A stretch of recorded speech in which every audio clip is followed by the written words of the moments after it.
the head coach of the Los Angeles Chargers, 1 week ago. Do you still feel like your messaging is hitting to people, to the members of this team, and still coming across? Yeah, otherwise you'd get blown out of the stadium. Okay. In one of these games, you'd get blown out of the stadium, and that hasn't happened. We've been tight with the best in the league. So Sean Payton was available and really, really interested. He told me that. Brian Daboll was available and really interested. Within the last 2 minutes, have fired Brandon Staley and their GM, my friend Tom Telesco. They fired them both. It has happened. It is here. The wait is over. For any of you that have been waiting for the firings of your head coach, it has happened. The Los Angeles Chargers have officially fired and parted ways with head coach Brandon Staley and general manager Tom Telesco. Okay? And we're about to get into this right now, but I need to know the thoughts and the emotions of these Chargers fans, because I know and understand and believe how heartbroken you guys have been over the last few years because of who you guys have at the quarterback position. I understand how absolutely flustered and pissed off you guys can be from what you guys have at the quarterback position. So I have to know in the comments, who's happy? Who's sad? Or is anyone sad or mad or pissed? I doubt there's any of you. Who's already looking at the next guy? Who already has the candidates in mind? Let me know in the comments who you guys want to take over this job. And I just need to know your emotions of it. Let me know in the comments. My first thoughts of this, it's a little bit different probably. I would say I'm in line with a lot of the Chargers fans, but I probably wouldn't say so. So in the beginning, I'm thinking, Justin Herbert, he gets drafted. Who's the head coach at that time? Anthony Lynn. Cool. They go 7-9. Justin Herbert has a good enough season. He gets you 4,336 yards, 31 touchdowns, and 10 interceptions in 15 games. Oh, and wins Rookie of the Year. Great numbers. Great, awesome numbers. And at this time in 2020 and in 2021, if you ask anybody and their mother that loved football, that loved the NFL, ask them who their top 5 quarterbacks were at that time. Ask them who their top 5 quarterbacks were at that time. And at that time, usually the number 3 guy, the number 4 guy, maybe the number 5 guy was Justin Herbert. It really, really was. Now, when you have a person, hey, tell me who your top 5 is, Herbert's not getting introduced. Herbert's name isn't really getting shouted out to the rooftops. So what happens? Justin Herbert has his rookie season, Anthony Lynn gets fired, and the neighboring team is in the Super Bowl. So I don't even know what's happening with the owner. Like the other team that lives in your same city, they're at the Super Bowl against the Cincinnati Bengals, and there's this guy named Brandon Staley who was the defensive coordinator, the defensive-minded guy. If we know anything about Brandon Staley, he is a big-time analytical guy, and we have to hold that into our pocket because that's going to come up later. The owner for the Los Angeles Chargers, Mr. Dean Spanos, I don't even know how to say his last name, billionaire, rich guy, whatever. He picks Anthony Lynn to be his head. Anthony Lynn goes 33-31. He wins you guys a postseason game, though. All right, Anthony Lynn, he goes dang near 500. He brings in Brandon Staley, a defensive-minded coach who only goes off of analytics, as you all know, and he goes 24-24 as head coach with a potentially top five quarterback.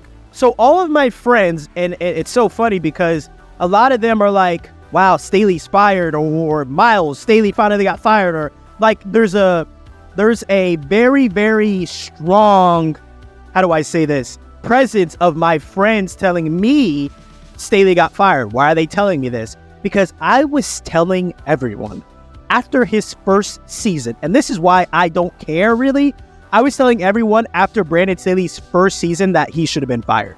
He should have been fired. After his first season, you guys go 9-8 his first season. 9-8 on Brandon Staley's first season. You're third in the division, but you went 9-8. After that season, I told all my close friends, really just Alex really in particular, I was like, this guy needs to get fired. And there is this like thing of like, no, he needs time. No, he needs this. No, he needs that. I'm like, no, because he's admitting that it's all analytical. He's admitting that on his own 20, on his own 30, that the numbers say go for it. Therefore, if you go 9-8, guys, listen to me. This is the sauce. If you go 9-8 in your first season, you don't get better because you're an analytical coach. You just do what the analytics say. Therefore, if you're not an analytical coach, you have room to grow. You have room to mature. You have room to learn this and have room to learn that because I don't go off analytics. I understand analytics are a part of the game. I personally love the analytics, but when you can't turn your brain off or turn off the analytics and say, hey, we're on our own 30. Yes, we can go for this 4th and 2, but we're only up 3 points. We should just punt it and let's play defense. That is what a good coach that is not drowning in analytics would do. That's what a good coach would do. That's not drowning in analytics. But in your first season, if you are stating that I like the analytics, I like the way I coach this way, I do things this way, analytics, if it's on our own 30, it doesn't matter, we're doing this because it's the analytical way, then yeah. After your first season, you go 9-8 and you have a top 5 quarterback, you're out. Guys, how does it get better? How? And if it does get better, how do you sustain it? How do you sustain something that is only analytical? The reason why Andy Reid is so great is because he can move with the game.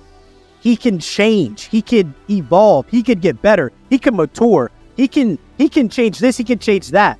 That's coaches. Like Brandon Staley, and on top of that, you're an analytical defensive guy.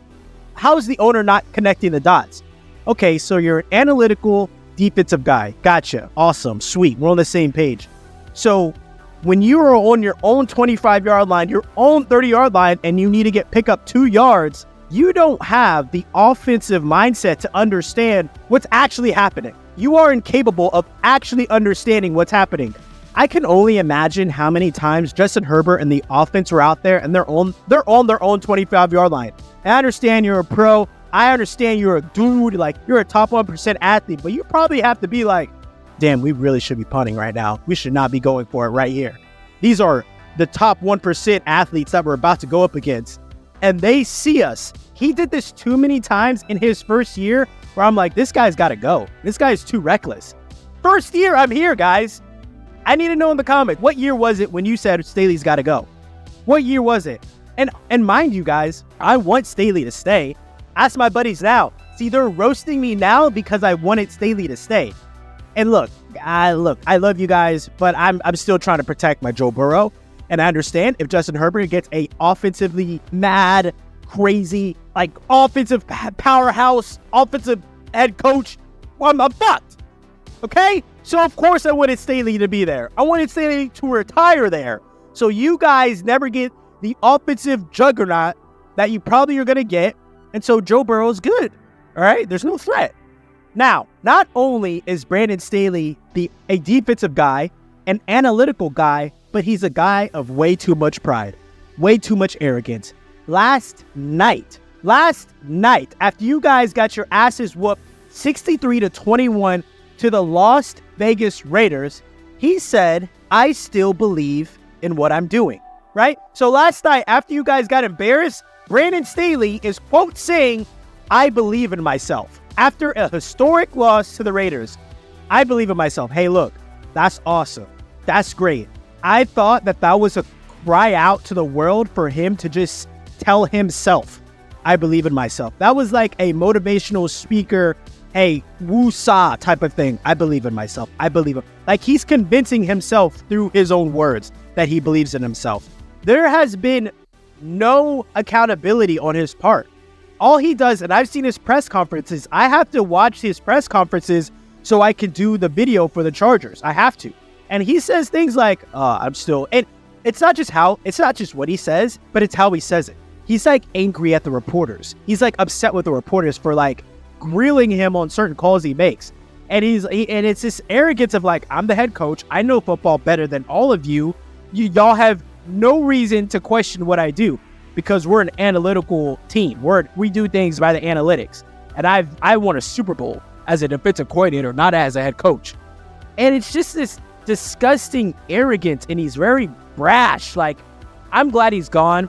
It's now to a point where I think he just ruined football Of course, guys, in all seriousness, I would like Justin Herbert to get a legitimate head coach because I don't like seeing talent wasted. I know Justin Herbert is extremely talented, but it doesn't get showcased. This guy should be in the playoffs every single year.